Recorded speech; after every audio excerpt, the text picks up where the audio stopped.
novamente. Bom dia a todos. Agradecer mais uma vez à Rádio IFE Educativa, né, por disponibilizar aí o espaço para a gente estar comentando um pouco, conversando um pouco sobre fontes de energia de modo geral. E hoje, em especial, eu vou falar um pouco sobre as usinas termoelétricas, né, e a região norte fluminense. Uma vez que não é de agora, né? Desde a construção da usina de Furnas, né? A gente tem uma característica de geração termoelétrica na nossa região. Não só na região, mas no estado do Rio de Janeiro como um todo, né? E com a implantação do projeto Porto do Açu e mais alguns projetos na região de Macaé, né? Do município de Macaé, né? A região norte fluminense vai se consolidando cada vez mais como um polo de geração termoelétrica. Como tudo na vida, né, tem os seus lados positivos e negativos, né? E a gente vai comentar um pouco.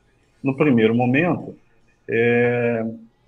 eu vou falar de forma bem simplificada, obviamente, as usinas são complexas, são projetos complexos, tá?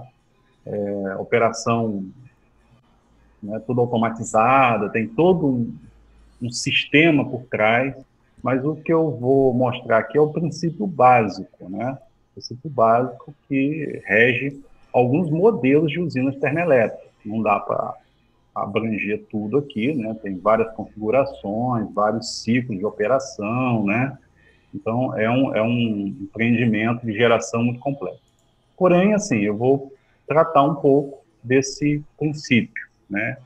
Que vai servir para o entendimento no futuro de quem se interessar em se aprofundar mais sobre o tema, né, tem uma base um pouco melhor. Então, eu vou tentar aqui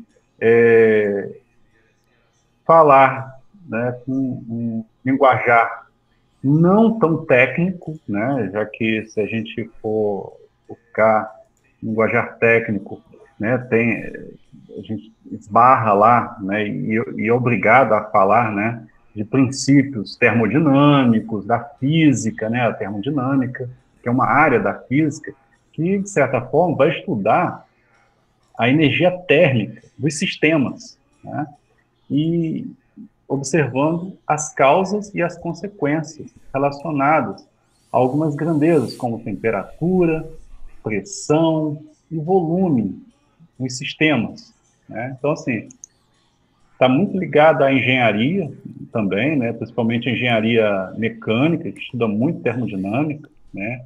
Aí no IFE Guarulhos nós temos o nosso professor Alain Ramalho, né? Que é engenheiro mecânico, então ele que acaba lecionando essas disciplinas, né? Junto com outro professor Gustavo Wagner, né? Então, assim, são assuntos assim, mais ligados à engenharia mecânica. Porém, né, a gente precisa de um conhecimento básico para entender o processo de geração de eletricidade, né? Então, assim, lá na termodinâmica tem diversas leis, né?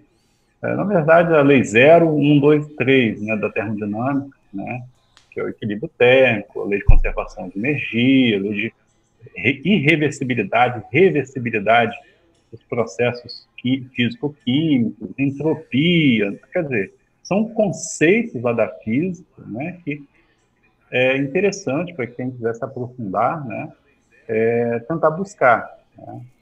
Mas aqui para a gente vai tentar partir do básico para o entendimento depois, né, desses conceitos, né, que eu acabei de falar. Bom, então, eu vou apresentar aqui para vocês, né, vou tentar jogar aqui na tela a nossa aula, né, nossos slides. Eu tentei aqui colocar de maneira bem didática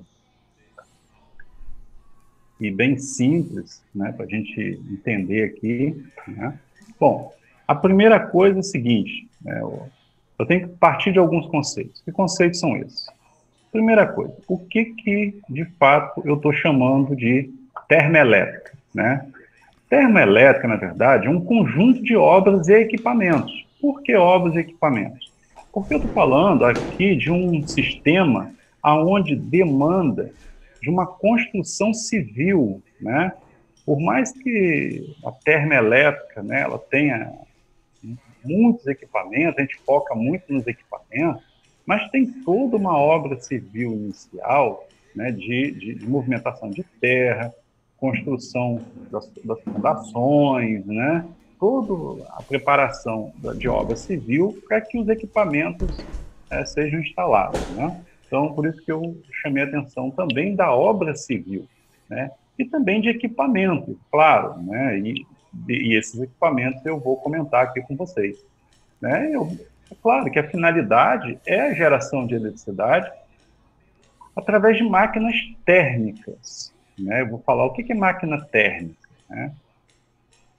Ou seja, é um tipo de geração de energia elétrica que parte do princípios termodinâmicos, como eu falei.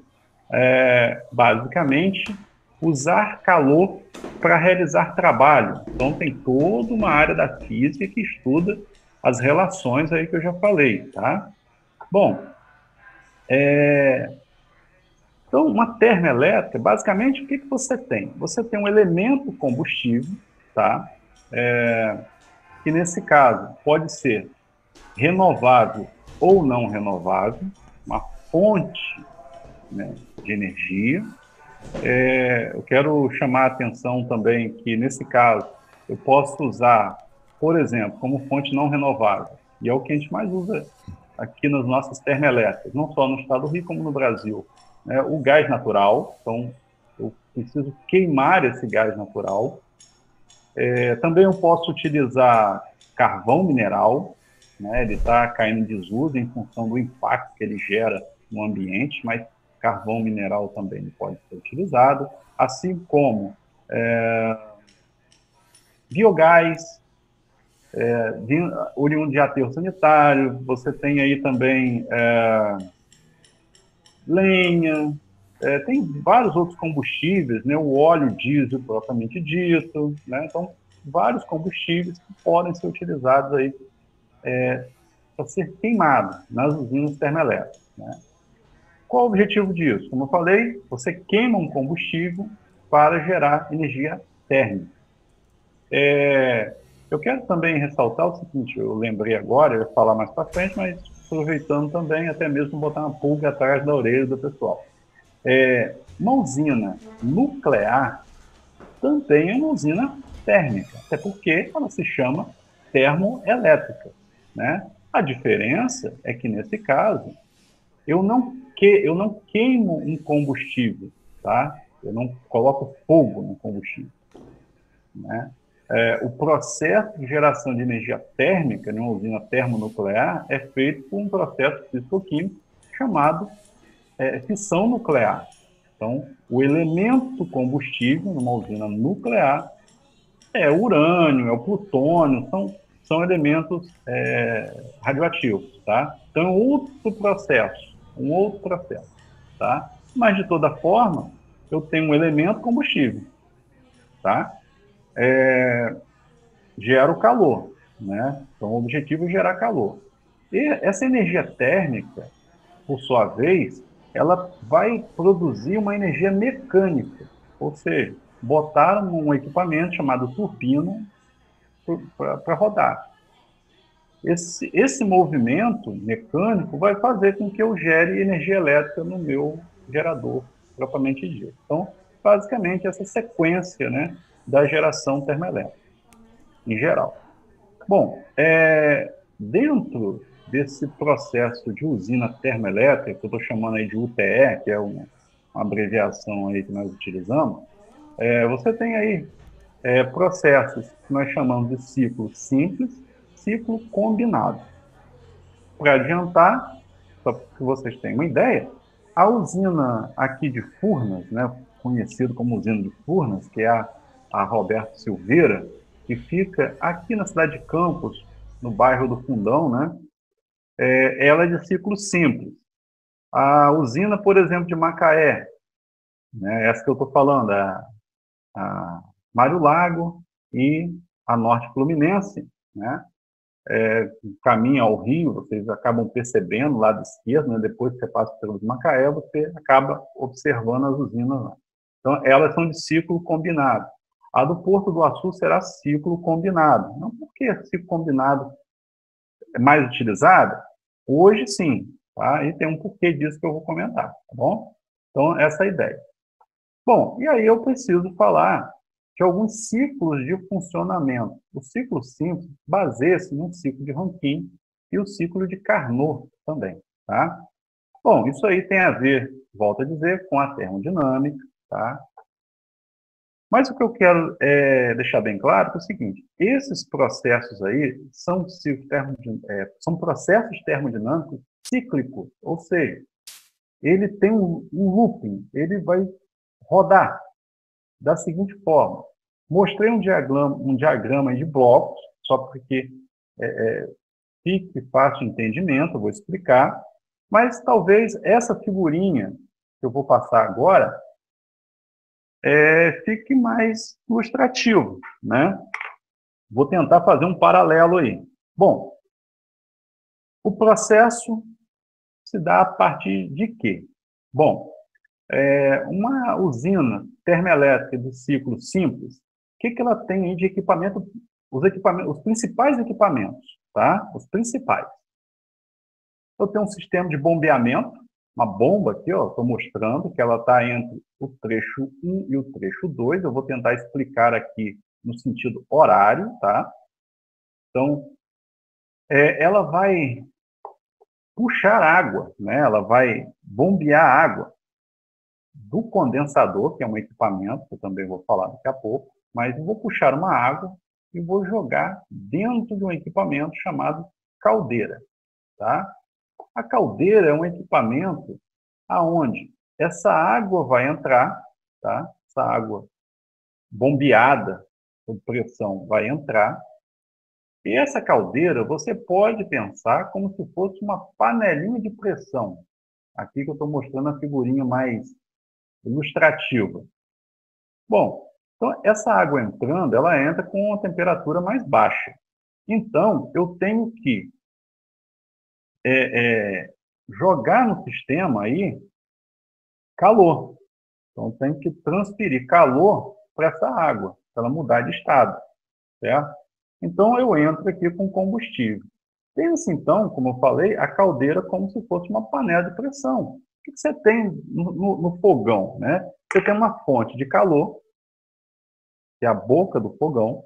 Então, você usa de combustível o gás de cozinha. Então, fazendo um paralelo, aqui na termoelétrica, nós também vamos utilizar um tipo de combustível. O tipo de combustível, aí, como eu falei, são vários. Você pode usar gás natural, biomassa, você pode usar óleo diesel, carvão mineral, você pode usar, né, outras fontes. Então, você queima esse material, gera calor, esquenta a água que está passando por aqui por dentro da caldeira, tá? Então, essa água vai mudar de estado, ela vai para o estado de vapor e sob pressão.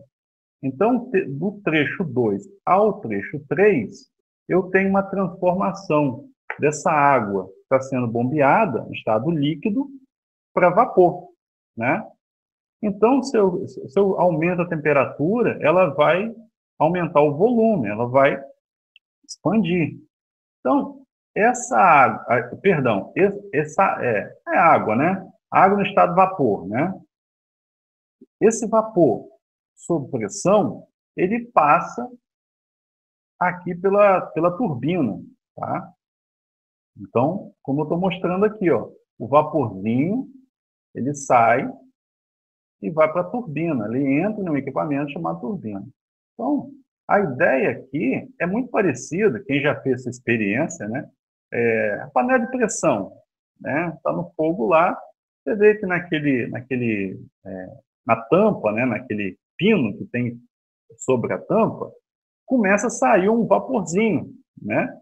Então, se você coloca a mão lá, você sente aquele vapor, né? Sente aquilo. Então, só que agora pense aquele vaporzinho em uma escala muito maior, né? Uma força muito maior, uma pressão muito maior. Então, eu gero aqui dentro da turbina um movimento, porque a turbina, você tem lá dentro, um conjunto de pás.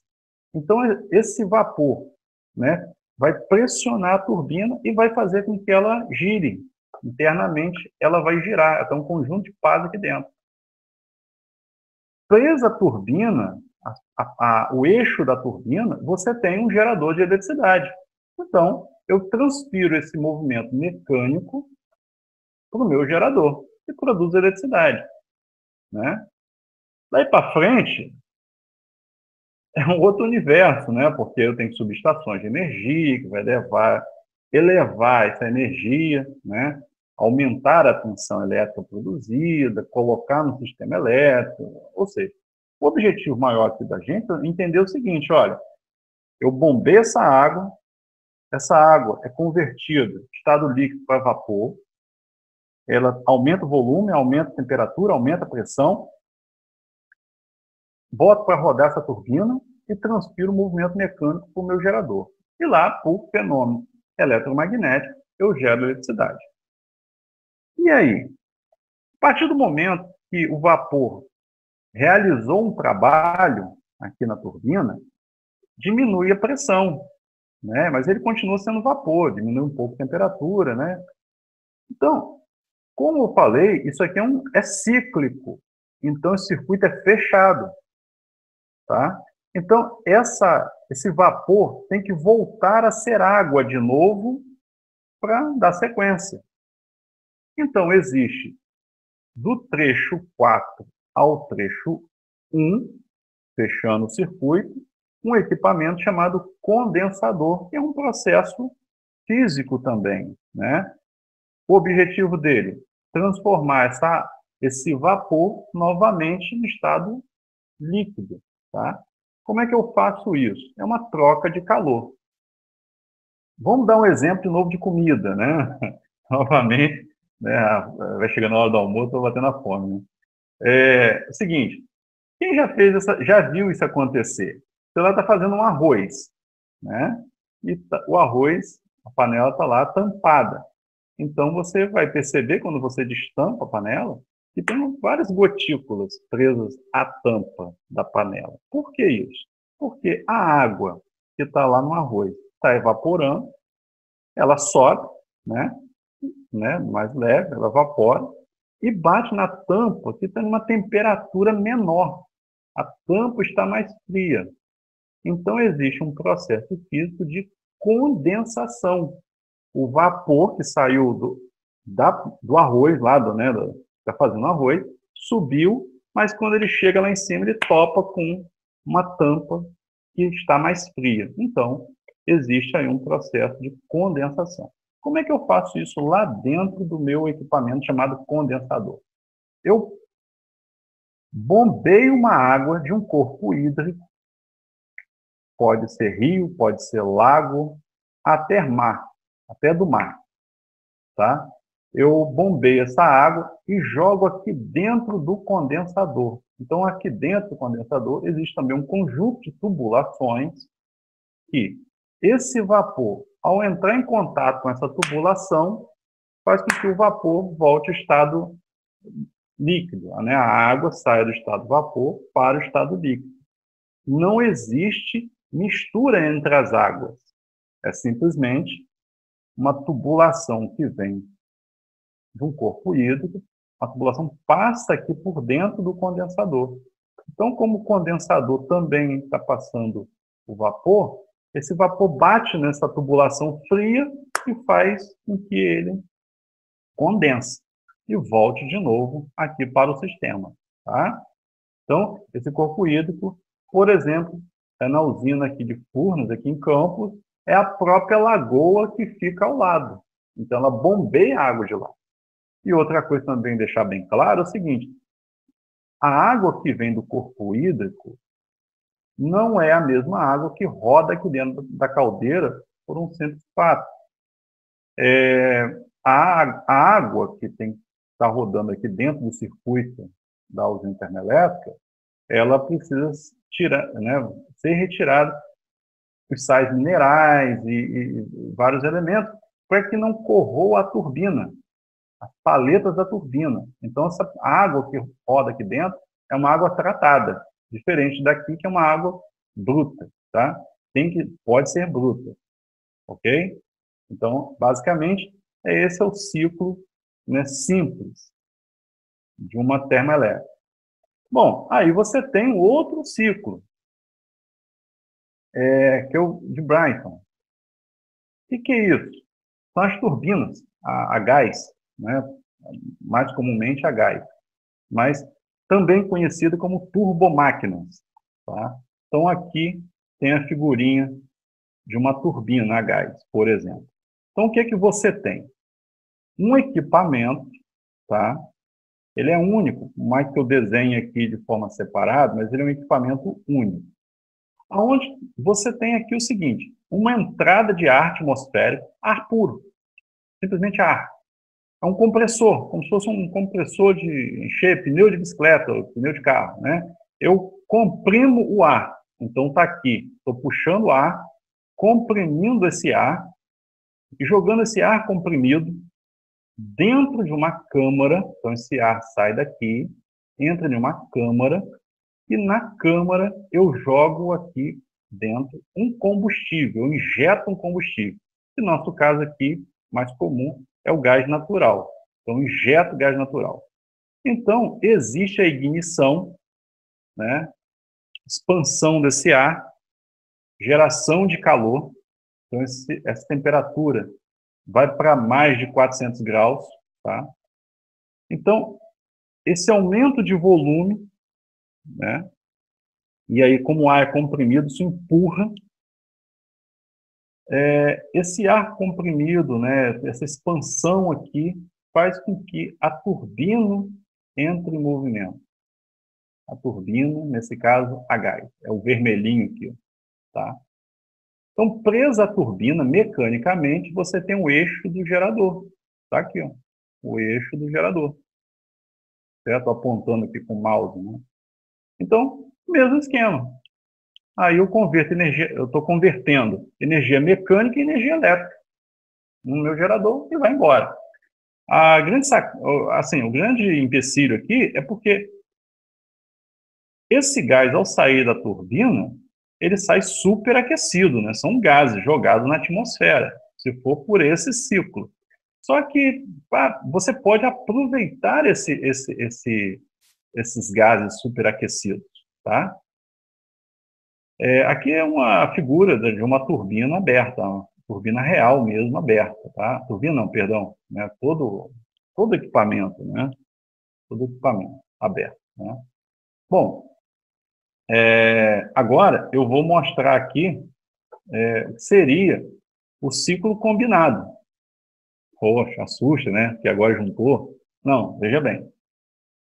Só para vocês entenderem. Onde está marcado de 1, 2, 3, 4, isso aqui é o ciclo que eu havia comentado. É isso aqui. Tá? Então, eu tenho aqui o primeiro.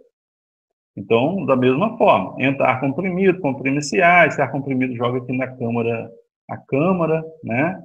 Combustão, aí eu entro com gás natural, e, né? Todo o processo que eu falei, e gero o meu geradorzinho de eletricidade. Ok. Aí, como eu falei, o gás vai embora. Não, o gás não vai mais embora, né? Porque esse gás, ele está numa temperatura muito alta. Ele pode chegar a 500 graus, né? Ele trabalha mais de 400, chegando até 500. Né? Então, dá para aproveitar esse gás, fazendo o quê? Jogando esse gás dentro de uma caldeira de recuperação, que é o mesmo princípio do exemplo que eu dei, tá? Do ciclo de Rankine. Então, aqui é um ambiente super quente, e eu vou bombear uma água fria, quando passar por dentro da caldeira de recuperação, a água aqui dentro da tubulação vai virar vapor. Virou vapor, no mesmo princípio, esse vapor aciona uma turbina e eu gero eletricidade novamente, certo? Então, veja, ao invés de gerar eletricidade uma vez só, eu estou gerando duas vezes. Então, qual o objetivo disso? Aumentar a eficiência do sistema. Então, nesse sistema, a eficiência pode chegar até 60%, né? Então, assim, aumenta demais a eficiência. Então, quase que dobra, porque já no ciclo simples, o Rankine é em torno de 30 e poucos por cento. Aí já vai para 60%, chega a 60% de rendimento. Então, isso é interessante, por isso que o ciclo combinado é o mais utilizado. Ele é mais eficiente, tá? Bom, só lembrando, e a nossa matriz elétrica, né? Por que isso? A elétrica brasileira. Na nossa matriz, quando nós falamos de termoelétrica, nós utilizamos muito gás natural, como eu falei, derivado de petróleo, nuclear, como eu comentei também, energia nuclear. A usina nuclear também é uma usina térmica, com princípios térmicos, tá? E carvão e seus derivados. Então, aqui é a parcela das termoelétricas, né, que utilizam fontes não renováveis. Tá? Lembrando que essa biomassa que aparece aqui embaixo, 8,5% de contribuição para a matriz elétrica, também é uma termoelétrica, só que usa combustível renovável. Aqui você tem termoelétricas que utilizam fontes não renováveis. Tá? Então, em torno de quase 17% das nossas usinas termoelétricas utilizam fontes não renováveis. Tá? Só para a gente entender isso a nível de Brasil, matriz elétrica brasileira. Bom, e no estado do Rio, chegando mais para né, mais perto aqui da nossa casa, né? No estado do Rio, eu estou mostrando uma tabela aqui, que basicamente é o seguinte, a primeira coluna são as fontes, os tipos de usina. Hidrelétrica, eólica, fotovoltaica, termoelétrica e termonuclear. Elas estão separadinhas. E as fontes que elas utilizam. Vejam que a termoelétrica ela tem uma gama muito maior, tá, de fontes que podem ser utilizadas. Desde o bagaço de cana, é o caso também da usina, né, eu posso falar aqui só a usina, que é a Cana Brava, né, que é no trecho entre indo para o município de São Francisco da Bapuana, né, logo depois de Travessão, perto no distrito de São Diego, eu sempre confundo São Diego ou São Diogo, mas logo depois de Travessão, você tem uma usina lá, que é uma usina basicamente de etanol, mas para gerar um bagaço, né, o processo produtivo gera um bagaço, aquilo é um passivo ambiental. Então, ao invés de jogar fora, digamos assim, você pega e queima aquele bagaço de cana, né, para gerar calor e fazer o processo que eu acabei de comentar. Lá ainda tem mais uma vantagem, porque eu posso utilizar o calor gerado, tá, dentro da caldeira para colocar no processo industrial, porque dependendo do processo industrial, eu preciso de água quente, ou eu preciso de vapor também, né? Então, eu também aproveito esse calor, né? Aí, esse processo aí já é outro nome que se dá, que é a cogeração de energia, tá? Bom, mas vamos lá. Biogás também eu posso utilizar, como eu comentei. Então, aqui, o município de Campos, parece que o aterro sanitário já está operando com uma usina termoelétrica a biogás, né? Então, esse biogás vindo do lixo, né? Metano, né? Gás metano, que alimenta esse biogás, que alimenta essa usina termoelétrica do aterro sanitário do município de Campos. Você pode colocar óleo diesel. Veja bem, um exemplo, isso eu vou falar na próxima aula cash, né?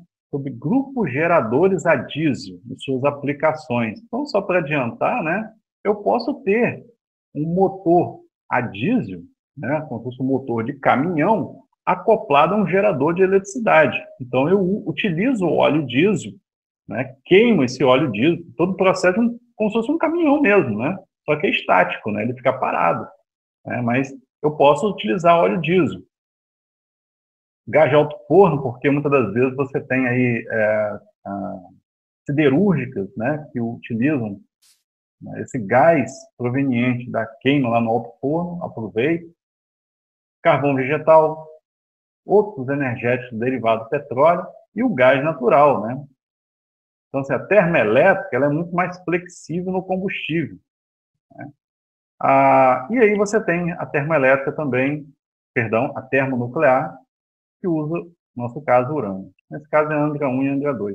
Então, totalizando todas as usinas que nós temos no estado do Rio de Janeiro, nós temos aí basicamente 8.962,96 megawatts, tá? Ou, transformando isso para gigawatts, você tem 8,96, tá? Então, grave esse número, 8,96 gigawatts. Depois eu vou dizer o porquê. Então, vejam que tudo que eu marquei aí com retângulo, né, são termoelétricas, não renováveis. Isso significa que o estado do Rio de Janeiro utiliza quase 80% de fontes não renováveis de energia. Ou seja, dentro do território fluminense, eu utilizo muita fonte não renovável para gerar eletricidade. Isso tem um porquê, né? E isso também tem um problema, né? O porquê é porque, né, se eu observar, 50% de toda geração dentro do estado do Rio de Janeiro vem de gás natural. Claro, nós temos a bacia de Campos, então a logística do gás aqui no estado do Rio de Janeiro é mais facilitada. Então, o gás natural ele é mais utilizado, né, no nosso estado, né? Só que também tem problema. Tem problema do ponto de vista das emissões de gases, né? CO2, né? E outros gases ligados a mudanças climáticas, né? Que contribuem para o aumento do efeito estufa, ok? Então, nós temos problemas em relação a isso. Isso vai causar um impacto tanto local quanto regional, a emissão desses gases, tá bom? Bom, em relação à expansão das termoelétricas aqui na nossa região, chegando agora mais para perto, né? Chegamos agora no norte fluminense, né? Bom, nós temos aí o seguinte, botei aqui a região norte fluminense, e o que está em preto, marcado em preto, aqui em Campos e também em Macaé, são as usinas em operação, as grandes usinas, né? E aí nós temos a Roberto Silveira, como eu falei, é a usina de Furnas, com 30 megawatts. A usina de Furnas, ela é meio que híbrida. Por quê? Porque quando ela foi montada, ela foi criada, quer dizer, ela entrou em operação dia 20 de dezembro de 1968, tá? A empresa não era Furnas, eram as Centrais Elétricas Fluminenses, a tal da CELF, né? A empresa CELF. Portanto, os moradores aqui de Campos, né, conhecem aquela lagoa ao lado da usina de Furnas como Lagoa da CELF, né, falam dessa forma ainda.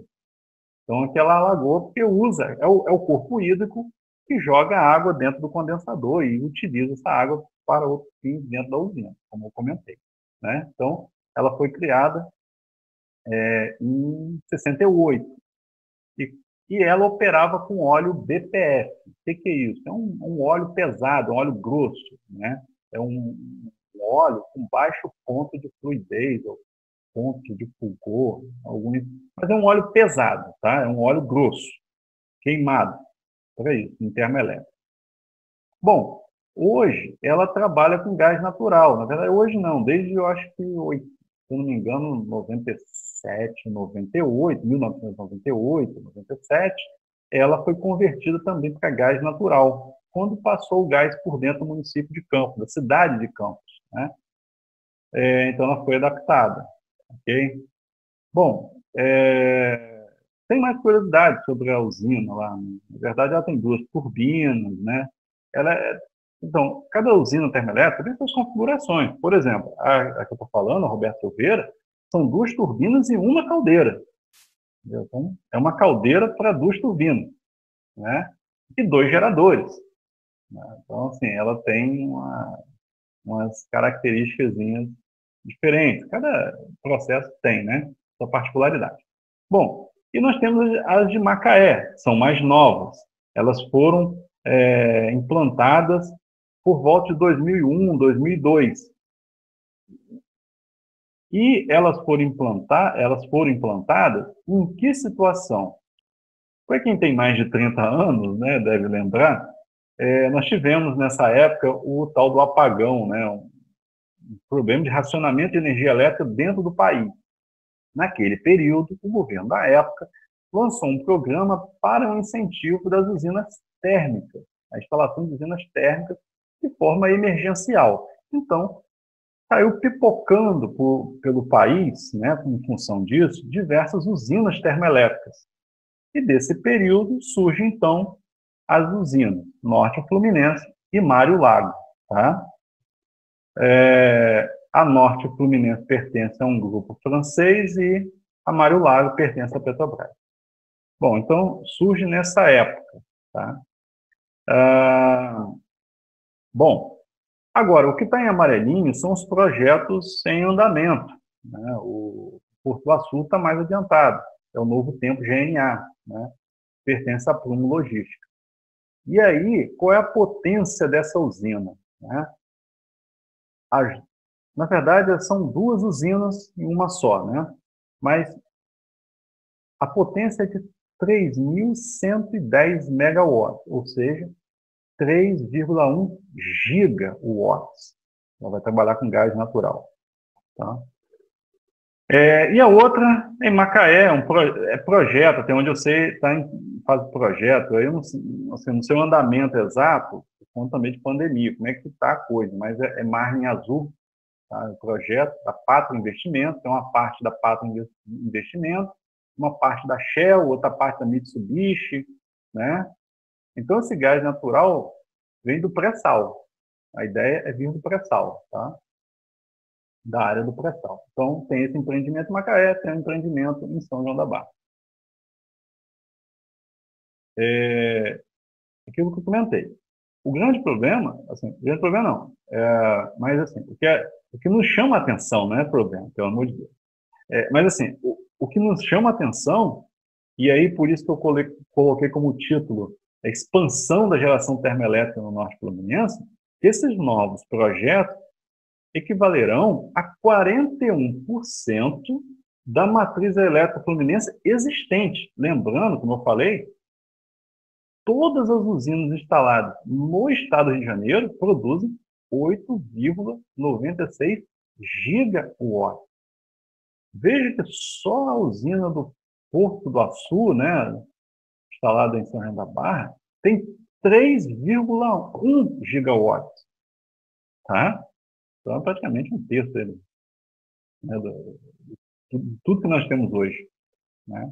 Então, por isso que é um fato interessante, porque, segundo a notícias, né, a usina do Porto do Açu será a maior da América Latina. Né? Então, assusta um pouco, né? Em termos de números. Né? Então, vamos lá. Né? Então, assim, essas informações eu tenho em função dos relatórios de impacto ambiental e estudos de impacto ambiental da Prumo Logística, né, foi apresentado na época do projeto da usina. Né? Então, trouxe aqui alguns detalhes para vocês, como, por exemplo, o custo estimado, em torno de 2 bilhões de dólares. Né? Como eu falei, ciclo combinado. falei também, são duas usinas, que eles chamam de UTE-1 e UTE-2. Tá? Então, tem uma configuração entre os blocos de usinas, de 331, ou seja, 3 turbinas a gás, 3 caldeiras e uma turbina a vapor. Tá? Então, é basicamente isso. Então, potência das duas, o TE1 e o TE2, 3,1 GB. A eficiência, como eu falei, é do projeto, né? 59% de eficiência, mais ou menos uma vida útil aí de 25 anos. Então, essa é a Novo Tempo. A outra, perdão, só também outra observação, que é interessante para a gente que mora na Baixada, né, o pessoal da Baixada Campista, que estão observando várias linhas de transmissão que foram construídas ao longo da Baixada. Por quê? Porque é a linha de transmissão que vai conectar a usina do Porto do Açu à subestação de Furnas, que fica próxima à usina de Furnas, tá? Lá em Guarulhos, lá no bairro do Fundão, tá?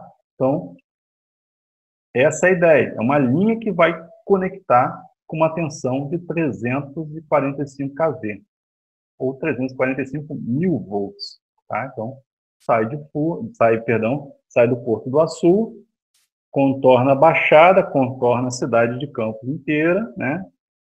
A sede do município, atravessa o rio e se conecta lá no pátio da subestação de Furnas, já lá no Fundão, ok?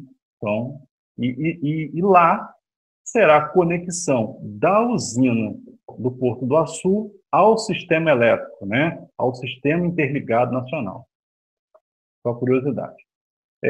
A outra coisa também, curiosidade interessante entender, ela vai utilizar gás natural liquefeito e vai regasificar esse gás no terminal. Então, também instalado do lado da usina do Porto do Açu. Tá? Então, o gás virá nesses navios tipo uma bola, né? Porque o gás vem liquefeito. Tá? Então, ele vem liquefeito, como se fosse um gás de cozinha, né?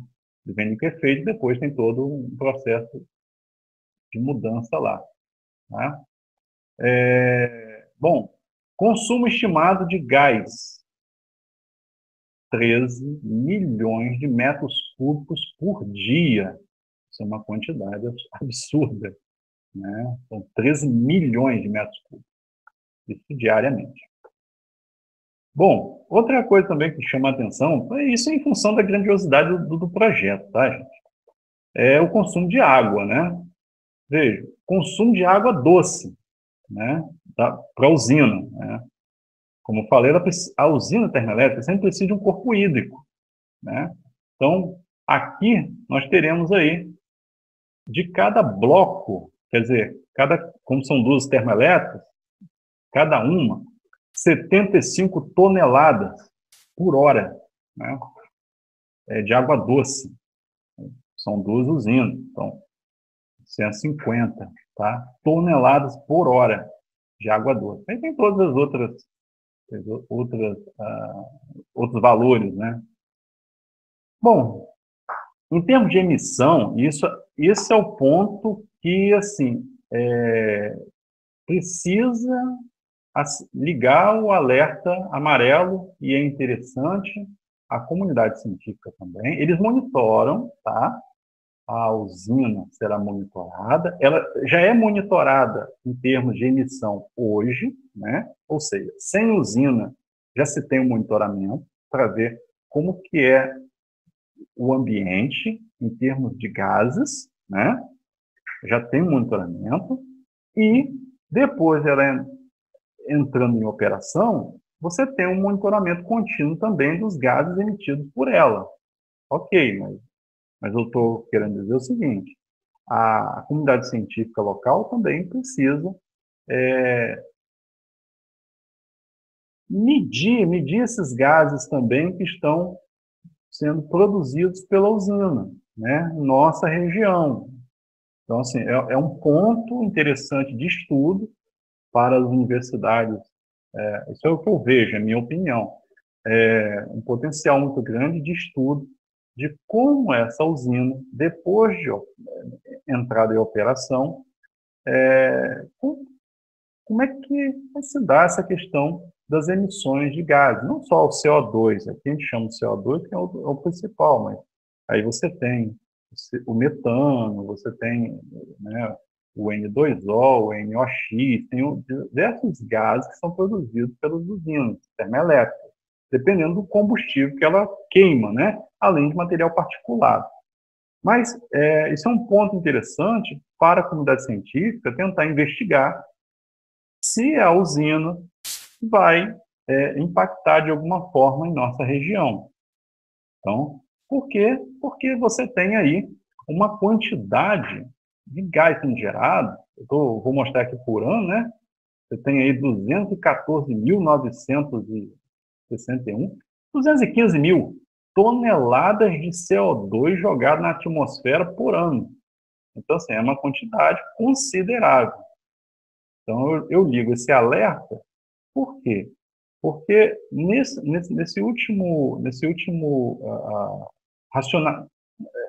a crise hídrica, né? Essa última crise hídrica que nós passamos, por volta de 2013 a 2015, eu fiz um trabalho, né, que eu fiz um levantamento do crescimento da geração termoelétrica no estado do Rio de Janeiro, né, em termos de emissão, né, de gás. Então, eu percebi que as emissões aumentaram, né, nesse período justamente que a geração hídrica caiu, você aciona mais térmica, né, mas aumento de térmicas, usinas térmicas, significa aumento de emissão de gases. Então, houve um aumento significativo na emissão de gás, né, para a atmosfera nesse período. Então, isso vai impactar no ambiente. Então, é interessante a gente olhar isso com mais calma, ok? Bom, e aí vem o Marlin Azul, que é um projeto, né? Como eu falei, você tem um quadro societário, será instalado em Macaé, potência desse sistema, 510 megawatts, é pequeno se comparado com o Porto do Açu.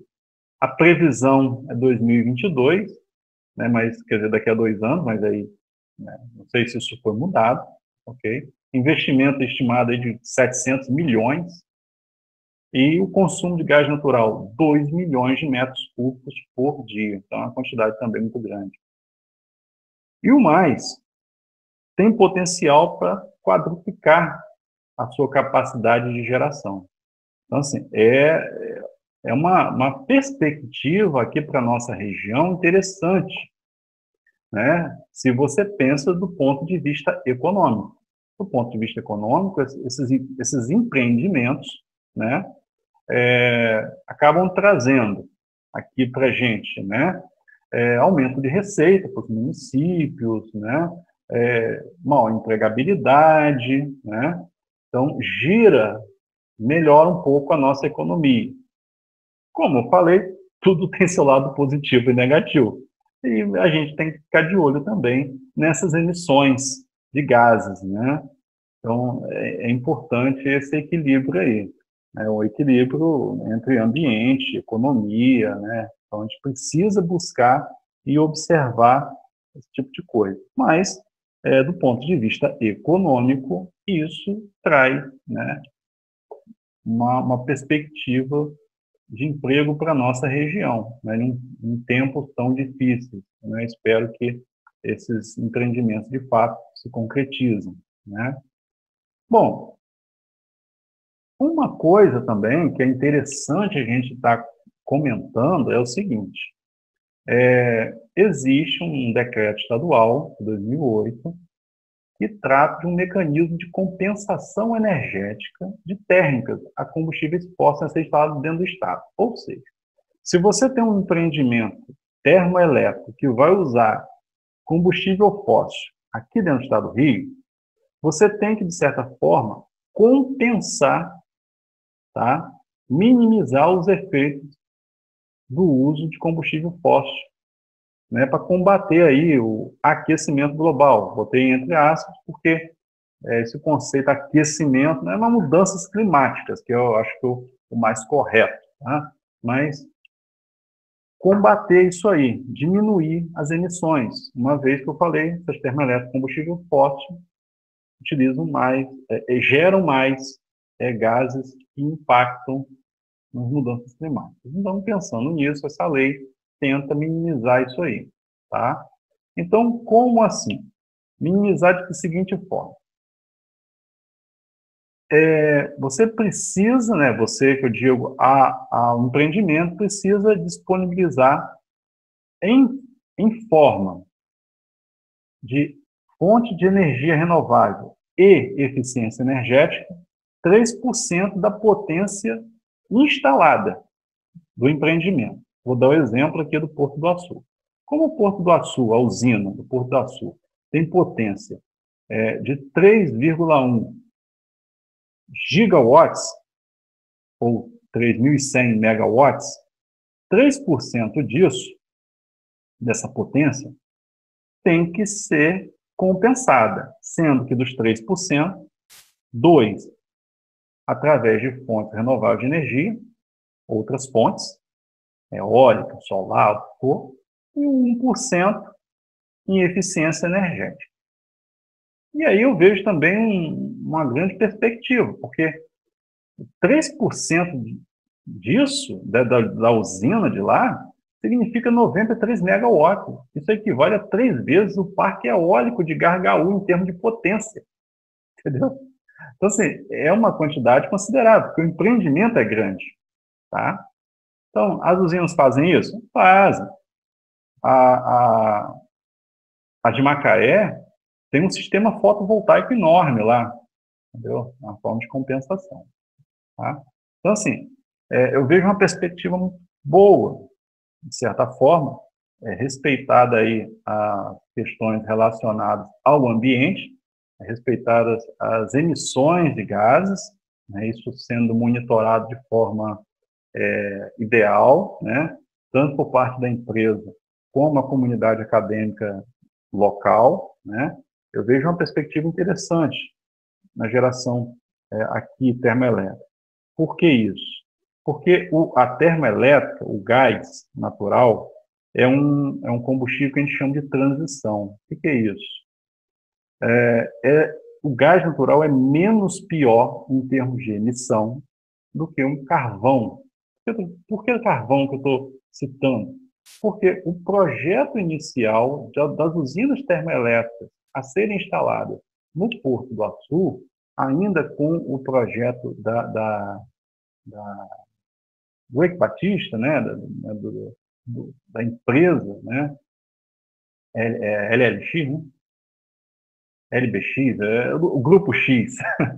Então, assim, a ideia inicial era trazer carvão da China para ser queimada aqui na termoelétrica. Então, as usinas seriam a carvão. Isso significa que passamos o projeto para uma realidade um pouco melhor, né? Saímos de uma perspectiva de carvão para usar gás natural, que é um gás de transição com emissões, né, menores. Tá? Então, assim, eu acho que nesse ponto foi interessante a mudança. E outra coisa, são vantagens e desvantagens das usinas termoelétricas, de modo geral, né? Vou sair aqui da nossa apresentação, porque eu encerro, né, com isso, né, mas eu vou continuar só para fechar aqui o raciocínio. A grande vantagem de você ter sistemas termoelétricos na nossa matriz elétrica brasileira é porque a termoelétrica ela é mais estável, né, em termos de operação. Né? Então, assim, ela tem diversas vantagens, tá? Então, como eu falei, você usa gás é menos pior que carvão. Então, termoelétrica é interessante nesse ponto. A gás natural. A operação dela é mais estável, né? Diferentemente, por exemplo, uma usina eólica ou solar, que depende mais do ambiente, né? A outra facilidade que uma usina termoelétrica tem é a questão da entrada em operação. Ela pode entrar em operação em momentos mais críticos, ou do dia, ou do ano, né? Então, é fácil a entrada de operação.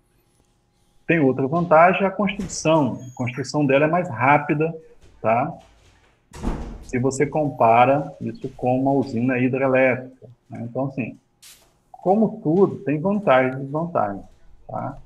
É claro que o maior problema que eu vejo da termoelétrica é o fato, né, do combustível, né? Você usar um combustível não renovável, muitas das vezes, como eu comentei, né? E isso, de certa forma, vai impactar no ambiente, né? Então, esse é o problema que eu vejo. Bom, e assim a gente encerra aqui, pelo menos, o nosso bate-papo em termos de termoelétrica, né? E aí eu fico à disposição para perguntas. Agora eu vou dar uma olhada aqui no nosso chat aqui também.